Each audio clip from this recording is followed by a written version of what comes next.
जब से मैं गुजरात में आई तो जीर्ण शीर्ण अवस्था को प्राप्त हो गई।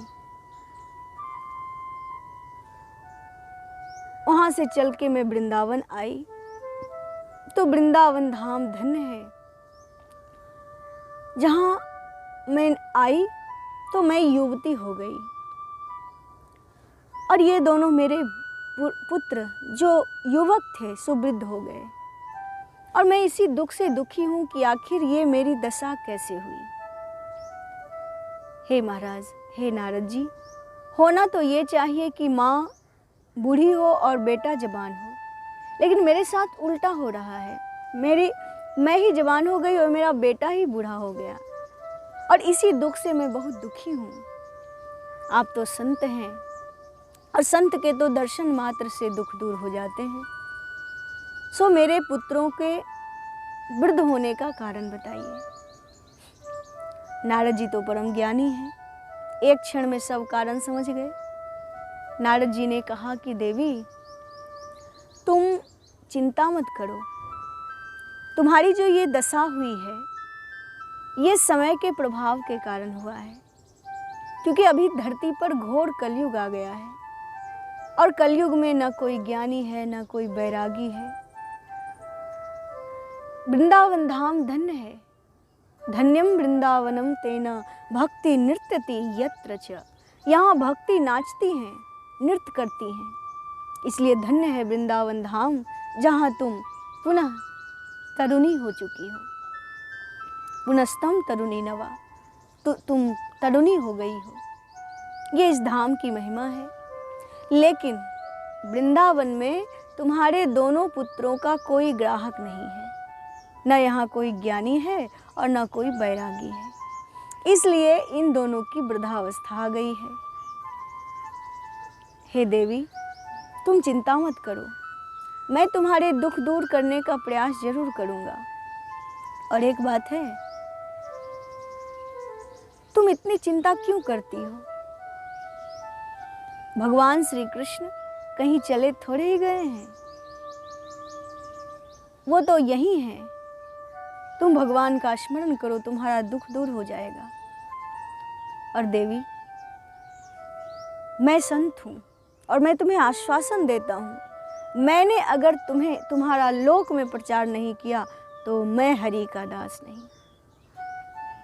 मैं घर घर में सबके हृदय में तुम्हारी स्थापना कर दूंगा और तुम्हें सुख मिल जाएगा। ऐसा कह के नारद जी ने आश्वासन दिया। तो भक्ति माता ने नारद जी की महिमा का वर्णन किया और कहा, जयति जगति माया यस्य काया धवस्ते वचन रचन मेकम केवलम चाकलस्य ध्रुव पदमपि यातो यत्कृपातो ध्रुवोऽयं सकल कुशल पात्रम ब्रह्मपुत्रो नतास्मि। हे महाराज, आपकी महिमा का क्या वर्णन करें। आपके शब्द सुनने मात्र से मेरे दुख दूर हो गए, और दुख क्यों न दूर हो। आपके प्रताप से ध्रुव जी को ध्रुवपद की प्राप्ति हुई है, प्रहलाद जी को भी भगवान की प्राप्ति हुई है। आपके ज्ञान से ही ये सब हुआ है महाराज। तो मेरे जीवन में भी ऐसा हुआ तो कोई आश्चर्य की बात नहीं है।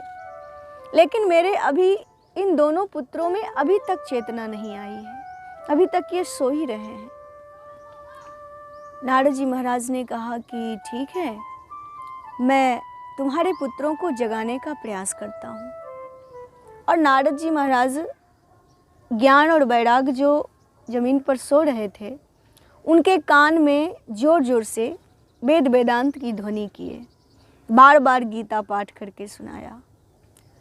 सो किसी भी तरह से एक बार वो उठे, फिर सो गए। अब जब सो गए, नारद जी चिंतित हो गए। नारद जी महाराज बार बार वेद वेदांत सुनाते हैं। वेद वेदांत घोषैश्य गीता पाठे मुहुर्मुहुः, बार बार गीता पाठ करके सुनाया। लेकिन उन पर जब कोई प्रभाव नहीं पड़ा तो अचानक आकाशवाणी हो गई। व्योमवाणी तदैवाभुन्मा ऋषे खिद्यतामिति उद्यमः सफलस्तेयं भविष्यति न संशयः। व्योमवाणी तदैवाभुन्मा, जैसे ही आकाशवाणी हुई, उद्यमः सफलस्तेयं, आपका उद्यम जरूर सफल होगा, लेकिन इसके लिए आपको एक सत्कर्म करना पड़ेगा।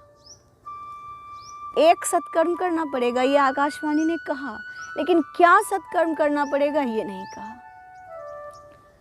तो नारद जी सोचने लगे कि देखो, आकाशवाणी ने भी गुप्त रूप में ही बात कही है, ये नहीं बताया कि कौन सा सत्कर्म किया जाए, तो क्या करें। नारद जी महाराज ने भक्ति माता से कहा कि देवी आप यहीं बैठिए, मैं आपके पुत्रों को जगाने का प्रयास करता हूँ। और नारद जी महाराज वहाँ से चल पड़े। रास्ते में जितने भी संत महात्मा मिलते थे उनसे अपने प्रश्न का जवाब पूछते थे। नारद जी कहते कि आकाशवाणी ने जिस सत्कर्म के बारे में बताया वो कौन सा सत्कर्म है। तो कोई कहते कि जब नारद जी को पता नहीं है तो हम लोगों को क्या पता रहेगा। कोई कहते कि हमारा मौन व्रत है, हम नहीं बोल सकते, बात को टाल टूल के खिसक जाते। मतलब जिनसे जिनसे नारद जी ने पूछा तो किसी ने भी उसका समुचित जवाब दिया, कोई नहीं बताया। तब नारद जी सोचने लगे कि अच्छी बात है, अगर कोई नहीं बताता तो हम एक काम करते हैं, हम बद्रीनाथ चले जाते हैं और बद्रीनाथ में जाकर हम तपस्या करेंगे और तप के प्रभाव से हम भगवान से पूछेंगे कि आखिर वो कौन सा साधन है जिससे ज्ञान, भक्ति और वैराग्य को सुख मिलता है। ये सोच के नारद जी बद्रीनाथ आए और बद्रीनाथ में ही जब व्याकुल होके जा रहे थे तब सनकादिक की भेंट हुई, जो शुरू में हमने सुना।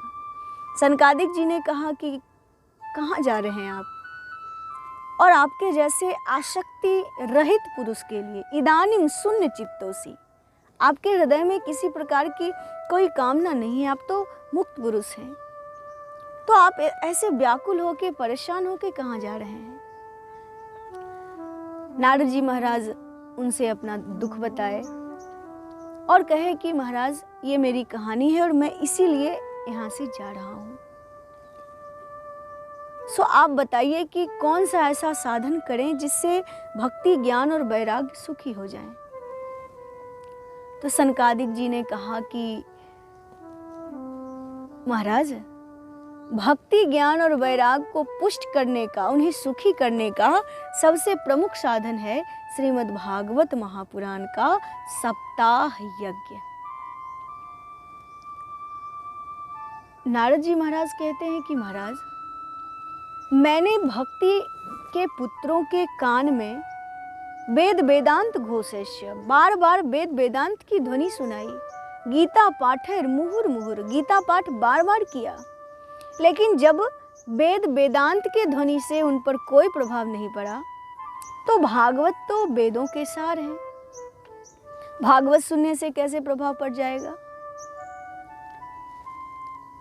तब सनकादिकों ने उदाहरण बताया, कहा कि भागवत पढ़ने से कैसे प्रभाव पड़ेगा कि जिस प्रकार से रस वृक्ष के ओर छोर में सब जगह होता है, जड़ में भी होता है, पत्ते में भी होता है, डाली में भी होता है, फूल में, सब जगह होता है, लेकिन अगर वृक्ष का रस हमें लेना है तो कैसे लेंगे। वृक्ष के डाली को खाएंगे तो आनंद आएगा, कहा नहीं।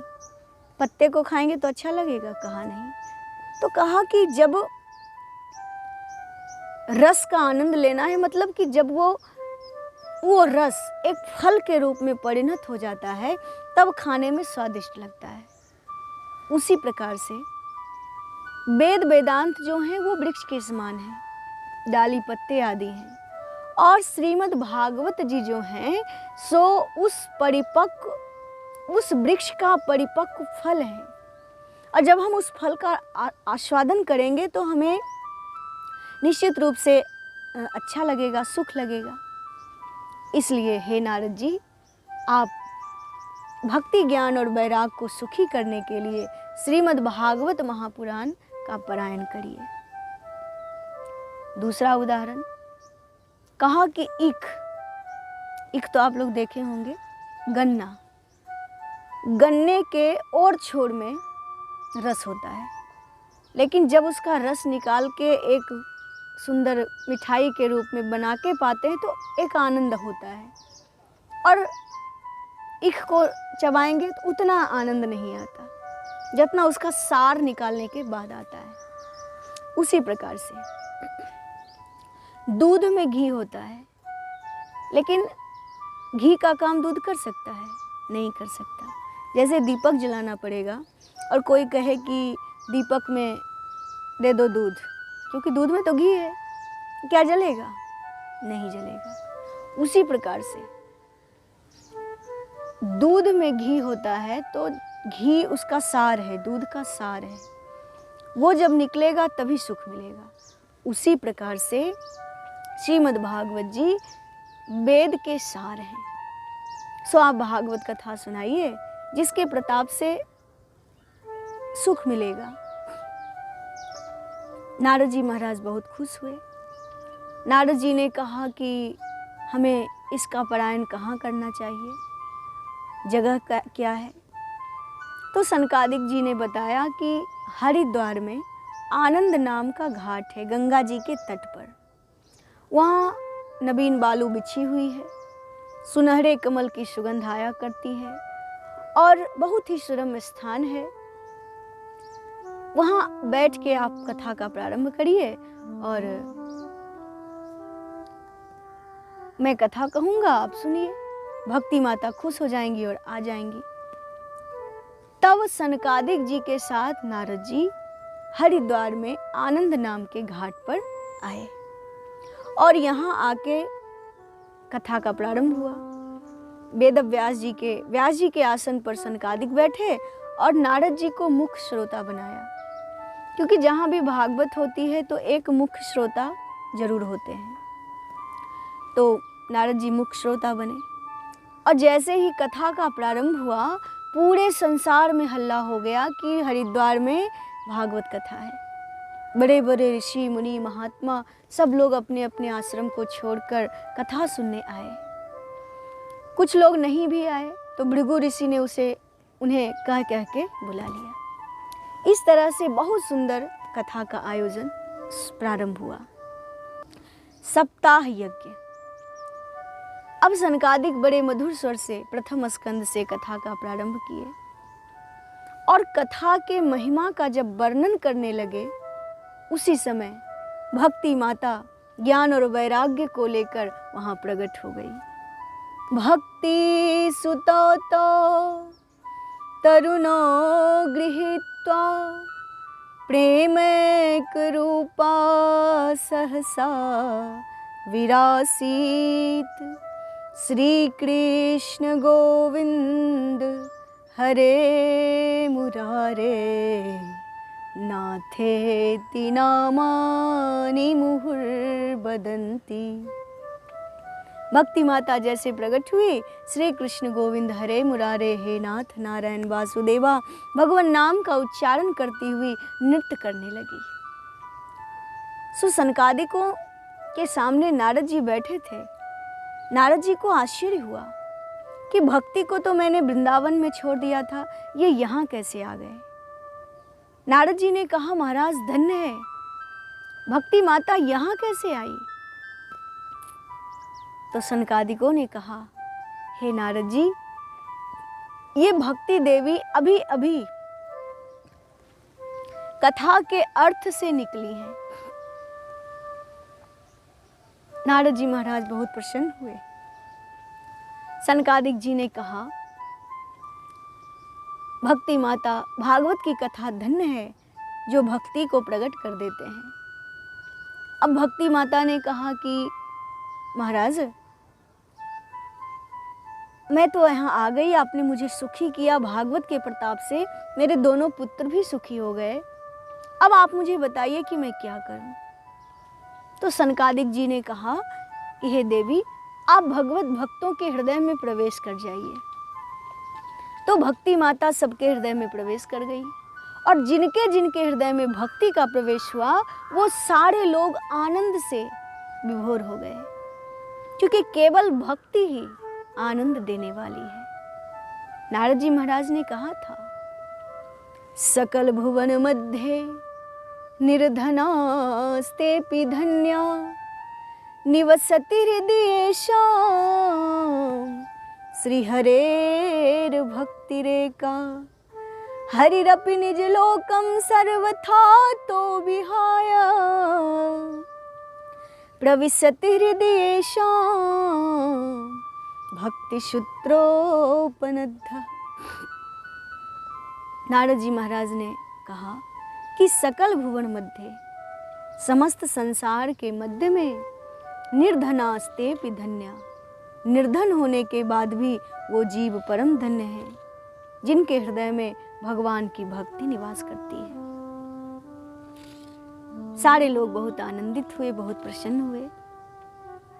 बोलिए भक्ति माता की जय, श्रीमद् भागवत महापुराण की जय। अब भक्ति के आने से आनंद तो हो गया, नारद जी का कार्य तो शुरू में ही पूर्ण हो गया, क्योंकि उद्देश्य भक्ति को सुखी करना था। सुखी तो हो गई।